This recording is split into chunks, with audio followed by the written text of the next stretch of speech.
এ নিয়ে বিস্তারিত জানাতে স্টুডিওতে আছেন নাঈম হাসান, যাচ্ছি তার কাছে। নাঈম, আপনাকে স্বাগত জানাই। নাঈম, আজকে বলা যায় যে স্থানীয় সরকার নির্বাচনের ব্যাপারে যেই প্রতিশ্রুতি ছিল সরকারের, তার প্রস্তুতি কিন্তু আমরা দেখলাম যে নির্বাচন কমিশন থেকে এক ধরনের নেওয়া শুরু হয়েছে। কি বিষয়ে আলাপ করলেন ইসি সচিব এবং কি ধরনের বিষয়াদি সেখানে প্রস্তুতির কাজ চলছে? জি ধন্যবাদ। আজকে মূলত হচ্ছে জাতীয় সংসদ নির্বাচনের পর প্রথম নির্বাচন কমিশনে আর কি একটি বৈঠক অনুষ্ঠিত হয়েছিল, যে বৈঠকের মূল এজেন্ডাই ছিল হচ্ছে স্থানীয় সরকার নির্বাচন। স্থানীয় সরকার নির্বাচন নিয়ে কিন্তু ইতিমধ্যেই মানে তোড়জোড়টা শুরু হয়ে গেছে। সেই তোড়জোড়ের প্রাথমিকভাবে আজকে হচ্ছে ইসির যে কমিশনের বৈঠক হয়েছিল, এই বৈঠকে তারা বেশ কিছু সিদ্ধান্ত নিয়েছে। এই সিদ্ধান্তগুলোর মাধ্যমে আর কি হচ্ছে আইনিগত যে পরিবর্তনগুলো রয়েছে, সেই আইনিগত কাঠামো পরিবর্তনের প্রস্তাবনা মূলত হচ্ছে মন্ত্রণালয়ে পাঠানো হয়েছে। মন্ত্রণালয় মূলত হচ্ছে সেখান থেকে তাদের চূড়ান্ত যেই সিদ্ধান্তটা, সেই সিদ্ধান্তটা গ্রহণ করবে। যদি একটু আমি আজকে দেখাতে চাই যে আজকে মূলত হচ্ছে যে ইসিতে যে বৈঠক হয়েছিল, সেই বৈঠকের যে আলোচিত যে মূল বিষয়গুলো ছিল, তার মধ্যে অন্যতম একটি বিষয় ছিল যে স্থানীয় সরকার নির্বাচনে হচ্ছে মানে নির্বাচন পরিচালনার ক্ষেত্রে হচ্ছে সেনাবাহিনী দায়িত্ব পালন করতে পারবে। আমি যদি আপনাকে একটু জানিয়ে রাখি যে 2008 সালে যখন তত্ত্বাবধায়ক সরকারের যে সময়টা ছিল, ওই সময় হচ্ছে এরকম এই স্থানীয় সরকার নির্বাচনে আমরা দেখেছিলাম যে সেনাবাহিনী হচ্ছে দায়িত্ব পালন করেছিল। এরপরে কিন্তু গত 17 বা 18 বছরের মতো লম্বা সময় স্থানীয় সরকার নির্বাচনে সেনাবাহিনীকে কোনো ধরনের দায়িত্ব পালন করতে এরকম ভূমিকায় দেখা যায়নি। তো ইসির আজকে যে বৈঠক ছিল, সেই বৈঠকে মূলত আর কি ইসি এই প্রস্তাবনাটা দিয়েছে যেন স্থানীয় সরকার নির্বাচনে সেনাবাহিনীকে সেই ভূমিকাটা পালনের যে সক্ষমতাটা, সেটা যেন হচ্ছে দেওয়া হয়। এরপর ইসির যে বৈঠক ছিল, সেই বৈঠকে তারা সিদ্ধান্ত নিয়েছে যে এমপিও, শিক্ষক ও যারা হচ্ছে ঋণ খেলাপি যারা আছেন, তারা মূলত হচ্ছে এবারের এই নির্বাচনে অংশগ্রহণ করতে পারবেন না। এক্ষেত্রে ইসি বলেছে যে যারা হচ্ছে সরকারি বিভিন্ন সুযোগ সুবিধা ভোগ করে বা সরকারি ভালো অবস্থানে আছে, তারা হচ্ছে এই স্থানীয় সরকার নির্বাচনে অংশগ্রহণ করতে পারবে না। পাশাপাশি ইসি আরও বলেছে যে যারা ঋণ খেলাপি, বিভিন্ন সরকারি বা বেসরকারি সংস্থায় ঋণ খেলাপি হিসেবে চিহ্নিত রয়েছেন, তারাও হচ্ছে এই স্থানীয় সরকার নির্বাচনে অংশগ্রহণ করতে পারবেন না। আর এই যে তাদের যে প্রস্তাবনা বা এই প্রস্তাবনাগুলো মূলত হচ্ছে তারা এখন স্থানীয় সরকার মন্ত্রণালয়ে পাঠানো হয়েছে। সেখান থেকে হচ্ছে স্থানীয় সরকার মন্ত্রণালয় ও সংসদেই মূলত হচ্ছে এই সিদ্ধান্তগুলো মানে চূড়ান্ত করা হবে, যে এই যে আচরণ বৃদ্ধিগুলো রয়েছে, এখান থেকে একটা গুরুত্বপূর্ণ বিষয় ইসি সচিব যেটি বলেছেন যে শুধু খেলাপিরা না, তাদের যারা গ্যারান্টর আছেন ঋণের খেলাপিদের, তাদেরকেও কিন্তু আসলে এই জায়গাটা অন্তর্ভুক্ত করা একটা প্রস্তাব পাঠানো হয়েছে। এই বিষয়ে তো মোটামুটি এক ধরনের পরিষ্কার ধারণা পেলাম। একটু জানাবেন যে আজকে আরেকটি গুরুত্বপূর্ণ বিষয় নিয়ে আলাপ হয়েছে। বাংলাদেশে প্রায় মানে 1.5 কোটির মতো মামলা কিন্তু আসলে আটকে আছে। এই মামলার যে জট, সেটি কমানোর জন্য একটা বিশেষ উদ্যোগ নেওয়া হয়েছে।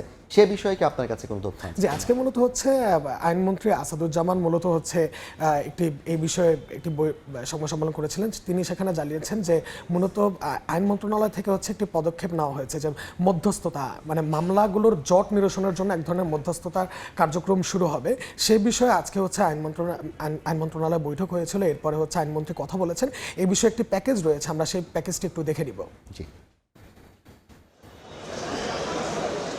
দেশের বিভিন্ন আদালতে বিচারাধীন মামলা প্রায় ৪৫ লাখ। এর মধ্যে পারিবারিক আদালতে বিচারাধীন প্রায় ৭৫,০০০ মামলা। দ্রুত বিচার নিশ্চিতে পারিবারিক আদালত প্রতিষ্ঠা হলেও ৫ বছরেরও বেশি সময় ধরে নিষ্পত্তি হয়নি প্রায় ৫,০০০ মামলা। এই দীর্ঘসূত্রতা হাজারো পরিবারকে আর্থিক ও মানসিকভাবে ক্ষতিগ্রস্ত করছে।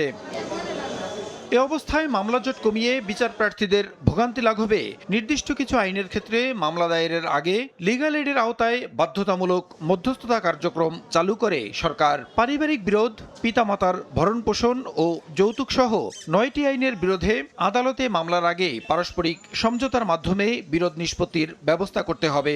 গত বছর সেপ্টেম্বরে ২০ জেলায় চালু হওয়া এই কার্যক্রমের সাফল্যের পর নতুন করে পঞ্চগড়, টাঙ্গাইল সহ ১০ জেলায় এ কার্যক্রমের উদ্বোধন করেন আইনমন্ত্রী মোহাম্মদ আসাদুজ্জামান।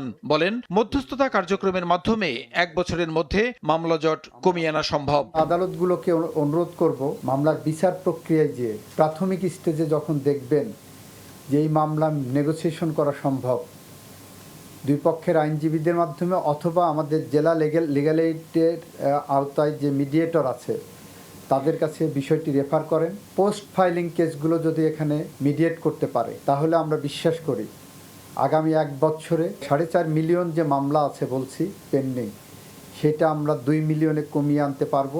রাজনৈতিক হয়রানিমূলক মামলা প্রত্যাহারে সরকার উদ্যোগ নিলেও নারী শিশু ধর্ষণ ও হত্যা মামলা প্রত্যাহার করা হবে না বলে প্রশ্নের জবাবে জানান আইনমন্ত্রী।